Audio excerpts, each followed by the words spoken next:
Negroes, colored people have contributed so much to the world through inventions, through medicine, and we need to celebrate it. We need to let the world know.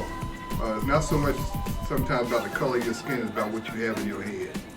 Well, I think it's important to know your culture, where you come from, especially this school, this culture here at Audenried, where mostly African Americans here. It's important to celebrate Black History Month because to show how much we improved as a culture and as a community. Celebrating Black history helps explain American history. It's a large and vital piece of who we are, Black and white. I think it's important to celebrate Black history because it's been left out of the history books and the education system for so long that now that we have the resources, we should embrace it and learn about it.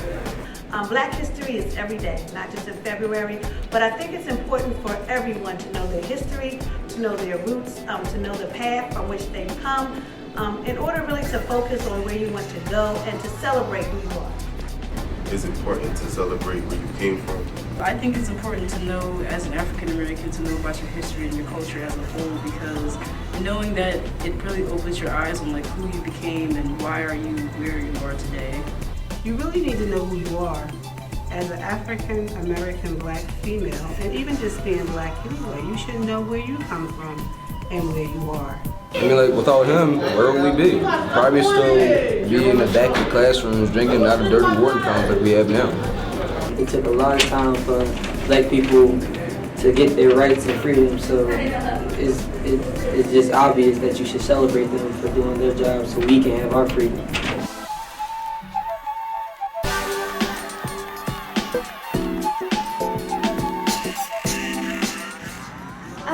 I would say Barack Obama would be the person that I choose for this.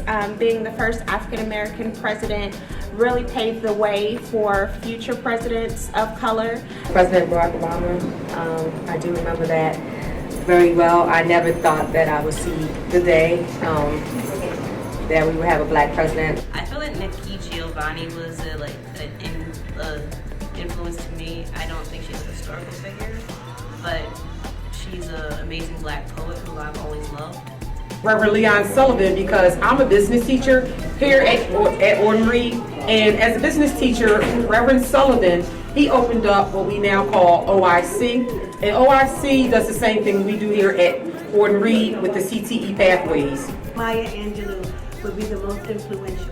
I had the opportunity to meet her once, and just her spirit resonated with me. I kind of felt like I was among an angel. Her poetry, the life she lived. Martin Luther King, as a practicing Christian, I think that the things that he did were selfless.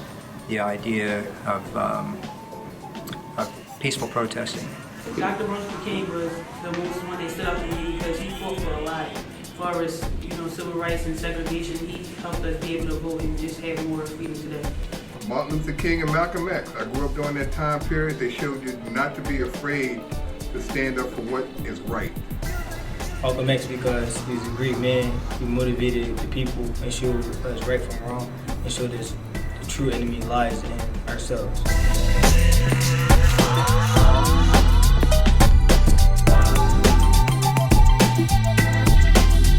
I would probably want to do something with medicine or just bettering the African American.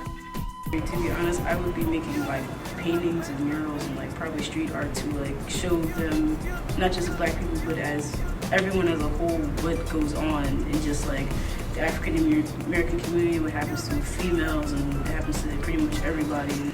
I would be there with Rosa Parks on the back of the bus trying to promote equality and better livings for Blacks. I'll probably do something in athletics. I love sports, so like Jesse Owens did during the time of World War II. I would be with Dr. Murray, being behind him, his speeches here, and them great motivational speeches to keep me going and fighting for Black rights.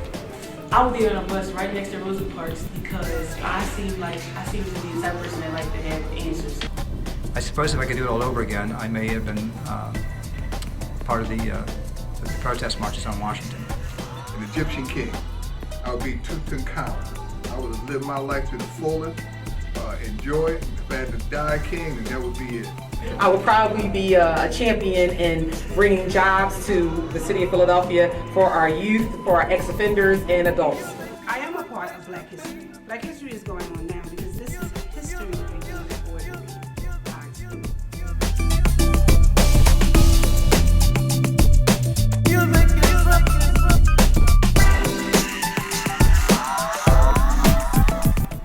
February is also Valentine's Day. Do you have any plans Valentine's Day? No, I do not have any plans Valentine's Day.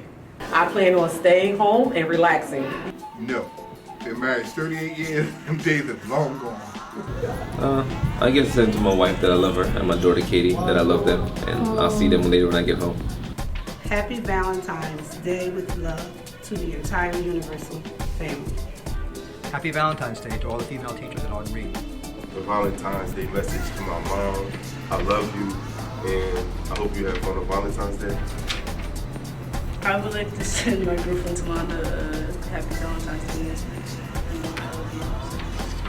I want to say happy Valentine's Day to all my friends and to everybody.